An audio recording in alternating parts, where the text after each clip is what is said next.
Good morning! Morning pa ba? Yes. 11:07. And today is a Monday. Wala si Ed. May work. Actually, nasa Dubai sila ngayon. Umalis siya dito siguro mga 9:30 yun kanina. Kaya wala naman tayong kasama sa bahay. And nakadress pala ako. Hindi ako lalabas. Dito lang ako. Kasi meron ako ina-expect na delivery. Nag-order na ako ng vanity eh. Kasi di ba binenta ko yung vanity namin last time. So, ang in-order ko ngayon is medyo mas malaki na siya and mas madami nang malalagay. May mga drawer yung kinuha ko. Arriving today, 1:18 to 2:18 daw ng hapon. Tapos nakikita dito kung asan na yung magde-deliver. Sana, tama yung ETA. So, yun yung ganap ko today. Bahay lang. Tapos, abang ng deliver. Kaya naglinis na ako ng bahay. Okay na siya. Ayan, nag-vacuum ako ng duster kasi medyo maalikabok na yung mga gamit. And then, tinanggal ko na rin yung cleaning up ko na rin yung space kung saan ilalagay yung vanity mamaya. Ang nakalagay dyan last time is yung office desk. So yun, tinanggal ko na siya para mamaya. Diretso na yung mag-a-assemble. Tapos itong bed, minove ko siya konti. Hindi ko lang kung halata na hindi naman masyado pala. Minove ko tong bed pag ganito konti. Kaya medyo hindi nagitna yung frame. But anyway, yan. Ready na yung space para mamaya. And then yung old na office desk, hindi ko pa rin siya nabibenta. Wala pa rin bumibili. Pinost ko ulit to last time eh. May mga nag-i-inquire pero hindi naman natutuloy yung mga nagsasabing bibili. So, andyan pa rin siya. Wala nang ibang space na pwede. Ito na yung pinaka-best na spot sa kanya for now. So, ginawa ko na lang muna na ganyan. Parang mini coffee nook. Lagay na mga kape, mugs, tapos yung namin, kettle. So, for the meantime, hanggat wala pang bumibili, yan muna yung purpose niya. Hindi ko lang kung okay yung damit ko, pero ito kasi yung madali, para isang suot lang. Tapos hindi ko na siya kailangang planchahin. Kasi kung nakapambahay lang naman ako, nakakahiya naman mamaya kapag may mga magdi-deliver. So at least ito, medyo okay na may itsura ko. Parang nagugutom na ako. Parang mag-early lunch na lang ata ako. Nagutom ako kasi naglinis. Alam nyo, namimiss ko na yung noodles. Noodles na lang ata ako. Namimiss ko na ito. Meron ako dito ito. Yung stew type. Tagal na nito. Pwede pa naman. Hindi pa naman ito siguro expired. Okay. December pa. Tagal ko na ito nabili. Tapos, yeah, sige. Pagbigyan na natin yung cravings natin. Ngayon na lang naman ulit. Then, meron akong isang egg. I-air fry ko lang siya. Ito na yung ginagawa ko. Hindi na ako nagbo-boil ng egg. Sa air fryer na lang. Tapos, same lang din naman yung result. So, ang ginagawa ko is air fry. Mga 10 minutes. And then, 140. 10 minutes or... Yeah, okay na yun.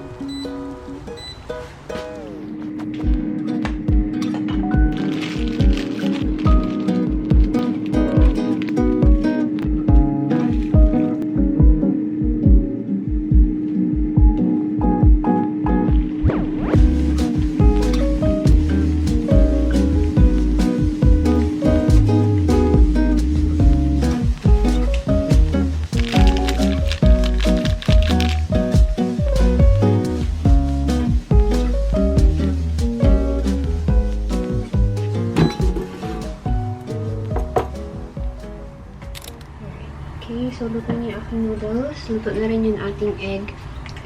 Inano ko lang sa tubig kasi mainit para mabalatan ko. Pero ito is, again, 10 minutes, 140 degrees. Para mo lang din siyang binoil. Pero ito is less hassle na kasi. Lagay mo lang siya sa air fryer. Never ko pa naman na-experience na mabasag. Napanood ko lang din to sa mga TikTok videos. Tapos trinay ko siya kung nag-work na. And nag-work na siya.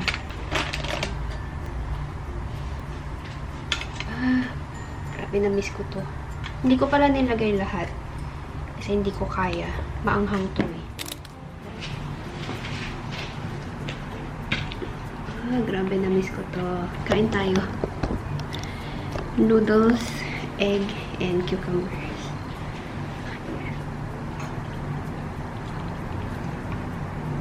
Hindi ko na pala siya nilipat. Diretso na ako kakain dito sa pan. Para ma-maintain yung init nung sabaw. Tsaka ako lang naman kakain.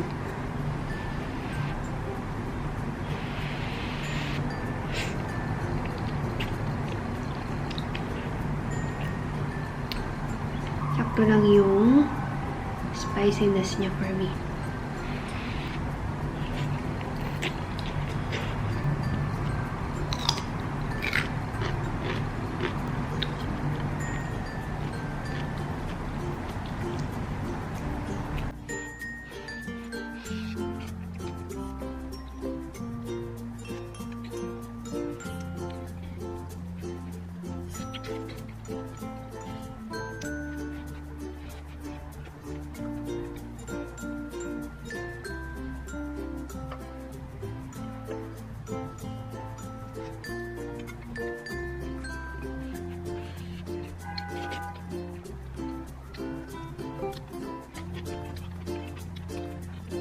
Alright, tapos ako mag-lunch guys. By the way, 12:30 na. And meron pa tayo mga 1 hour bago dumating yung ating delivery.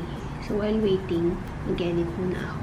Wala na akong masyadong i-edit eh. Ito na lang yung last Saturday nung kumain ulit kami sa beach. Kasi last week, hindi ako nag-vlog. Yung Sabado lang. Netong Sabado lang. Tapos Sunday, hindi ulit ako nag-vlog.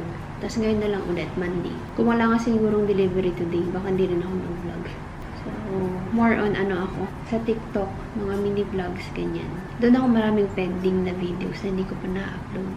Anyway, edit ko na lang yung vlog namin last Saturday. Oh my God. Yun lang, inaantok. Yun lang, inaantok ako. Bago ako makalimutan, ito yung pinagawa namin nung bago yung kasal ni Jonah. Ilang linggo na ba to? Pinagawa namin to, I think, 14 yun eh. 3 weeks na. Sakto, 3 weeks na siya ngayon, Monday. Kasi Monday rin namin nung pinagawa to eh. Ito na yung update sa aking nails. Kita na yung regrowth. Pero in fairness ha, walang nag-chip, walang natanggal. Kahit laging nababasa yung kamay ko naghuhugas, pag naliligo. Tapos madalas pa ako maghugas ng kamay. Ang ganda rin pala yung mga gel na polish. Medyo mahal nga lang ang ano dito. Well, hindi ko alam, magkano ba sa Pinas? 65 dirhams yung dito eh. Mas mahal yung may mga extension, ganyan. Pag-iisipan ko pa kung magpapagawa ulit ako. Gusto ko magpagupit. Gusto ko na talaga siyang ipa-cut ng mas maiksi. Medyo nahahassle na ako dito sa aking long hair. Lalo na kapag naliligo, tapos kailangan mag-supply, ganyan. Yan, medyo nakakatamad na talaga siya. Though, di ba pinagawa ko to? Pinakeratin treatment ko to. So, mag-1 year na siya. And so far, okay pa rin naman yung aking hair. Medyo bagsak pa rin siya. Worth it naman yung binayad namin. Parang 300 dirhams ata yun. Anyway, wala lang. Na-share ko lang naman. Mag-edit na talaga ako.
Guys, tapos na.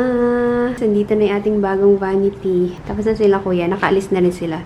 Siguro mga 10 minutes ago. Pero yan. Okay na yung ating vanity. Na-assemble na nila. Ang tagal ko ding nag-decide sa bibilhin na vanity. So, ito yung napili ko. Well, actually, madami pang mga magaganda. Mas magaganda. Pero magaganda rin yung price. So, ito lang yung medyo pasok sa budget na feeling ko okay naman. Ang hinahanap kasi namin yung madaming storage na. Meron tong tatlong kulay eh. Meron parang ganong dark, may white, tapos ito. Wait, parang ang dilim, no? Ayan, sorry. Pero yeah, sakto siya. As in, saktong-sakto siya dito sa space na to. So, tama lang talaga na minove ko tong bed kanina. Malalagay ko na yung aking mga lights. Meron ako na-order sa Temu. Yung parang mga bulb lights. So, pwede ko na siyang mailagay dito. Siguro bukas na lang. Papakita ko muna kay Ed yung ganyan. May dawi, wala pa si Ed. Ano na? 3:40. And hindi pa nga siya nagre-reply sa message ko eh. Message ko siya kanina. Nandito na yung mga nagdi-deliver. Busy pa yun. Na-excite ako bigla. Yung mga skincare. Pwede na dito.